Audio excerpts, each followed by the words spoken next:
आपने एंट्री करी यहाँ पे, आप एग्जिट कर गए यहाँ पे, एक अच्छा प्रॉफिट लेके आप एग्जिट कर गए। तो आप इसको बैक टेस्ट कीजिए, बहुत सारे ट्रेड्स आपको मिलेंगे। और कई बार तो होगा, जैसे कि अगर आप देखें यहाँ पे इसने एक डायरेक्शनल मूवमेंट दी, कितने पॉइंट की मूवमेंट दी इसने, 33,500 से 33,200, लगभग 300 पॉइंट का movement. Hello everyone, this is Rajan. Well guys, इस वीडियो में मैं आपको एक ऑप्शन स्कैल्पिंग स्ट्रेटजी बताने वाला हूँ। आजकल के टाइम पे ऑप्शन ट्रेडिंग करना बहुत ही कॉमन हो गया। बहुत सारे लोग जो है ऑप्शन ट्रेडिंग से पैसे बनाना चाहते हैं, लेकिन कई सारे ऐसे लोग हैं जिनको इंडिकेटर यूज़ करने नहीं आता है, प्राइस एक्शन समझ में नहीं आता। तो इस वीडियो में मैं ऐसी कोशिश कर रहा हूँ, ऐसी स्ट्रेटजी आपको समझाने की, सिंपल एकदम स्ट्रेटजी होगी, ना किसी इंडिकेटर की ज़रूरत पड़ेगी इसमें, ना आपको ना ही प्राइस एक्शन समझने की ज़रूरत है। हाँ, क्या ये डायरेक्शनल ट्रेड होगा जो स्ट्रेटजी मैं आपको बताने जा रहा हूँ, क्या इससे डायरेक्शनल ट्रेड भी ले सकते हैं? नहीं। कभी कभार आपको मिल जाएगा कि किसी ट्रेड में आपने एंट्री करी और पूरे दिन वो एकदम नीचे रहा, सेल किया आपने, किसी में आपने बाय किया एकदम बॉटम पे और पूरे दिन ऊपर, कई बार आपको मिल जाएगा। लेकिन मैक्सिमम टाइम जो है ये कि स्कैल्पिंग स्ट्रेटजी है, यानी कि आपको एक प्रॉफिट मिलेगा, आप उस प्रॉफिट को लेके बाहर जा सकते हैं। दूसरा, यानी ये स्कैल्पिंग है, एक स्कैल्पिंग स्ट्रेटजी है जिससे आप छोटे छोटे ट्रेड ले सकते हैं ऑप्शन में, और वो भी मिनिमम रिस्क पे। मैं कोशिश करता हूँ ऐसी वीडियो बनाने की जिससे जो नए लोग भी हैं, जो ऑप्शंस में ट्रेडिंग करना चाहते हैं, उसको सीखना चाहते हैं, वो भी आसानी से ट्रेड कर सकें और उससे पैसे बना सकें। स्टॉप लॉस कंपलसरी है, आप चाहे किसी भी स्ट्रेटजी का यूज़ करें, किसी भी चीज़ में ट्रेड करें, स्टॉप लॉस लगाना बहुत ज़रूरी है। और स्टॉप लॉस अगर होता है तो आप छोटा सा लॉस दे के या छोटा सा जो होता है अमाउंट दे के उससे बाहर आ जाते हैं ट्रेड से, और फिर आपको नेक्स्ट अपॉर्चुनिटी जब मिलती है तो उसमें आपका एक अच्छा प्रॉफिट बनता है। तो अपने कैपिटल को सेव करना भी काफ़ी ज़्यादा ज़रूरी होता है ना। इस स्ट्रेटजी से आपको दिन में कम से कम 2 से 3 सिग्नल या ट्रेड्स मिल सकते हैं, यानी कि अगर एक दिन में 2 या 3 ट्रेड आपके बन जाए तो उससे एक अच्छा पैसा जो है आपका इस ऑप्शन स्ट्रेटजी से बन सकता है ना। उसके बाद क्या है, इसमें किस तरीके से करना है वो सारा आपको चार्ट पे बताऊंगा। चार्ट पे आपको दिखाऊंगा कि किस तरीके से जो है आपको इस स्ट्रेटजी का यूज़ करना है, लाइव चार्ट पे आपको बताऊंगा। Now mark high low of 10-15 candle in hourly chart. सबसे पहले क्या करना, अब ये समझने वाली चीज़ है, थोड़ा सा समझेंगे यहाँ पे क्या है। जो हमारा मार्केट स्टार्ट होता है 9:15 पे मार्केट ओपन होता है। आपको क्या करना है इस स्ट्रेटजी का यूज़ करते वक्त, पहले आपको आवरली चार्ट में कन्वर्ट कर लेना है अपने चार्ट को। चाहे आप बैंक निफ्टी में ट्रेड करते हो, चाहे आप निफ्टी में, दोनों में ही आप इस स्ट्रेटजी का यूज़ कर सकते हैं। आवरली चार्ट पे कन्वर्ट करने के बाद आपको क्या करना है, पहली जो कैंडल होगी आवरली की उसको छोड़ना है। दूसरी कैंडल जो होगी, जो दूसरी कैंडल बनेगी, पहली कैंडल हमारी बनेगी 9:15 से 10:15 तक। उसके बाद नेक्स्ट कैंडल जो बनेगी आवरली चार्ट में वो हमारी 10:15 से स्टार्ट होगी। तो ये जो दूसरी कैंडल जब क्लोज़ हो जाए, क्लोज़ कब होगी ये 11:15 पे, यानी आपका ट्रेड जो होगा वो 11:15 के बाद स्टार्ट होगा। उससे पहले आपको मार्केट को देखना है। आप या फिर आप क्या कर सकते हैं, 10 बज के 10:30 के आसपास जो है आप मार्केट को देखना शुरू कर सकते हैं। तो आपको क्या करना है, सिंपल, जो हमारा सेकंड कैंडल होगा आवरली में, जो सेकंड कैंडल होगा जैसे ये क्लोज़ होगा, इसका हाई और इसका लो आपको मार्क कर लेना है। और ट्रेड कैसे लेना है, जिस साइड भी तीसरी कैंडल जब स्टार्ट होगी बनना, यानी 10:15 पे जैसे ही कैंडल बनेगी और अगर वो इस दूसरी कैंडल का हाई ब्रेक करे, कॉल साइड बैठना है आपको, सिंपल। और अगर लो ब्रेक करती है तो आपको पी बाय करना है, सिंपल पी बाय करना है। और कोई ट्रेड, कोई इसमें कॉम्प्लिकेशन नहीं है, बिल्कुल सिंपल स्ट्रेटजी है। मैं एक बार फिर से बता देता हूँ क्या करना है आपको। पहली आवरली कैंडल छोड़नी है, दूसरी कैंडल सपोज इस तरीके से बनी, इसका आपको हाई लो मार्क करना है। तीसरी कैंडल जैसे ही अगर हाई को ब्रेक करता है कॉल बाय कर लेना है, अगर इसके लो को ब्रेक करता है पी बाय कर लेना है। आपको चार्ट पे दिखाऊंगा तब आपको दिखा। और इस स्ट्रैटेजी का आपको दिखाता हूँ कितने सारे ट्रेड जो हैं एक दिन में बनते हो। कई बार तो ऐसे ट्रेड बनते हैं जब आपको डायरेक्शनल मूवमेंट मिल जाती है। सिंपल है, ना आपको प्राइस एक्शन समझने की ज़रूरत है, ना ही किसी भी इंडिकेटर की ज़रूरत है। अब हम चार्ट पे समझने की कोशिश करते हैं इस चीज़ को।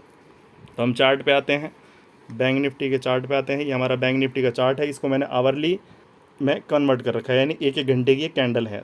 अब हम जो हमारा प्रीवियस डेट था उसी से ले लेते हैं। ये पहली कैंडल 1 घंटे की, दूसरी कैंडल ये हमारी।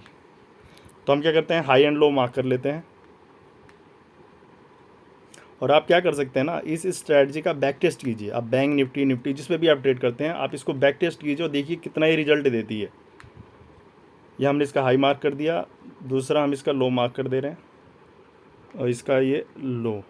हमने किस कैंडल का हाई लो मार्क किया है फिर से समझ लेते हैं। तो दूसरी आवरली कैंडल बनेगी, ये जो छोटी सी बनी है, इसका हाई एंड लो आपको मार्क करना है और इसके हाई पे ब्रेक पे कॉल बाय करना है और इसके लो के ब्रेक पे पी बाय करना है। और ये स्कैल्पिंग है। स्कैल्पिंग का मतलब अगर आपको एक छोटा प्रॉफिट मिल जाता है आप उससे लेके वापस उससे एग्जिट कर जाएंगे, यानी कि आपका जो स्टॉप लॉस होगा 10 से 15 पॉइंट का होगा और आपका टारगेट हो सकता है 20 से 50 पॉइंट तक का आपका टारगेट हो सकता है। आवरली कैंडल पे मार्क करने के बाद आपको क्या करना है, अपने चार्ट को वापस से 5 मिनट के में कन्वर्ट कर देना है और ये हमने कर दिया। और आपको देखना है, ये हमने मार्क कर रखा है आवरली कैंडल जो हमने मार्क की थी, एक रेंज मार्क हो गई है। पहला ट्रेड आपका यहाँ बना, 34,000 ब्रेक हुआ, लगभग ये 3340 तक गया, 60 पॉइंट की यहाँ मूवमेंट मिली, ये वापस घूम गया। एक ट्रेड मिला, छोटा सा स्कैल्पिंग मिला, वापस घूम गया, कोई बात नहीं, कई बार होगा आपको ऐसा। दूसरा ट्रेड यहाँ मिला जब इसने हाई ब्रेक किया, दूसरे ट्रेड पे एक अच्छा मूवमेंट मिला हमें, लगभग 150 पॉइंट का। और इसको देख लेते हैं, फिर से हम इसको आवरली में कन्वर्ट करते हैं। ओके, अब इससे पिछला देखते हैं, ये हमारे इससे पीछे का दिन। अब इससे पिछला देखते हैं, ये हमारे इससे पिछले का दिन है। डेट की बात करूँ तो ये हमारा डेट है 19 मई का। क्या करते हैं, ये हमारी पहली कैंडल आवरली, इसको छोड़ना है। दूसरी कैंडल है ये, इसका हाई एंड लो मार्क कर लेते हैं। पहले इसका हाई एंड लो मार्क करके देखते हैं। मैं कोशिश करता हूँ ऐसी स्ट्रैटेजी बताने का जिससे जो नए लोग भी हैं मार्केट में वो भी इससे मार्केट से जो है पैसे निकाल सकें सिंपल वे में। कई बार क्या होता है ना, कई बार क्या होता है कि अगर आपको कोई सिंपल, अगर किसी बड़ी इंटरव्यू में देने जाएं और आपको अगर दे दें 2+2, आप उसको सोचने में टाइम निकालते, जबकि आपको पता होता है कि 2 और 2 4 होते हैं, फिर भी आप वहाँ पे सोचते हैं क्योंकि आप कोई बड़ी चीज़ कर रहे होते हैं वहाँ पे। इसी तरीके से मार्केट में कई बार ऐसा होता है कि सिंपल सी चीज़ें होती है लेकिन हम उसको इतना कॉम्प्लिकेटेड बना देते हैं कि उसे समझने में काफ़ी दिक्कत होती है। तो आपको क्या करना है, सिंपल यहाँ पे ये हमने इसका लो मार्क कर दिया। अब इसको हम क्या करते हैं, 5 मिनट चार्ट पे कन्वर्ट कर लेते हैं और ये हमने एक रेंज बना ली यहाँ पे। अब हमें क्या करना है, हमने एक रेंज बना ली है ये, और हमारा जो ट्रेड होगा वो होगा 11:15 पे। ये जो कैंडल है, ये जो कैंडल है, इस कैंडल ने इस रेंज का ब्रेकआउट किया नीचे, आप यहाँ पे डायरेक्ट पी बाय करें 150 पॉइंट यहाँ पे। और अगर आप ट्रेड में, आप क्या कर सकते हैं ना, छोटे छोटे ट्रेड ले सकते हैं। अगर आप स्कैल्पिंग कर रहे हैं तो क्या कर सकते हैं, आपने एंट्री करी यहाँ पे, आप एग्जिट कर गए यहाँ पे, एक अच्छा प्रॉफिट लेके आप एग्जिट कर गए। तो आप इसको बैक टेस्ट कीजिए, बहुत सारे ट्रेड्स आपको मिलेंगे। और कई बार तो होगा जैसे कि अगर आप देखें यहाँ पे इसने एक डायरेक्शनल मूवमेंट दी, कितने पॉइंट की मूवमेंट दी इसने, 33,500 से 33,200, लगभग 300 पॉइंट का मूवमेंट। और इस मूवमेंट को किस तरह से कैप्चर कर सकते हैं, उसके लिए आप क्या कर सकते हैं, फीबो का यूज़ कर सकते हैं। Fall retracement, fall retracement, fall retracement, fall. और जब भी अपने 50% ऊपर जाए इसका मतलब कि ट्रेंड वहाँ से जो है वापस रिवर्स हो सकता है। तो आप इसको बैक टेस्ट कीजिए इस स्ट्रैटेजी को, बहुत ही सिंपल स्ट्रैटेजी है। एक बार फिर से बता देता हूँ, आवरली कैंडल में आपको देखना है, पहली कैंडल आपको छोड़नी है, दूसरी कैंडल बने उसके हाई एंड लो को मार्क कर लेना है। जैसे वो क्लोज़ हो 11:15 पे क्लोज़ होगी कैंडल, उसका हाई एंड लो मार्क करना है। अगर उसका हाई ब्रेक होता है 11:15 पे, कॉल साइड बैठना है, लो ब्रेक होता है पी साइड बैठना है। एक स्कैल्पिंग करिए, प्रॉफिट निकाल के आपको सीधा ट्रेड से एग्जिट करना है। आपको इस ट्रेड से, सपोज आपने एक ट्रेड लिया उसमें गलत हो गए, कोई बात नहीं, छोटा सा स्टॉप लॉस देना है, 10 से 15 पॉइंट का स्टॉप लॉस देना है। दूसरा अगर ट्रेड मिलता है, सपोज आपने पी बाई किया नीचे के साइड, वो घूम गया वापस ऊपर के लिए, लेकिन अगर दूसरा ट्रेड सही चला जाएगा तो आपका जो पहला होगा वो भी कवर कर जाएगा लॉस और दूसरे में आपका प्रॉफिट भी हो जाएगा। तो आप इसको बैक टेस्ट कीजिए। मैं ये नहीं कहता कि डायरेक्ट आप कल से इसको स्टार्ट करिए, आप इसको बैक टेस्ट कीजिए, पेपर ट्रेड कीजिए, देखिए कि ये स्ट्रैटेजी आपको रिजल्ट देती है, तो इसको आप फिर रियल मनी से ट्राई कीजिए। फिर भी कोई डाउट रहता है डेफिनेटली आप मुझे कमेंट कर सकते हैं। Okay guys, we will meet in next video, till then goodbye, thanks for watching guys.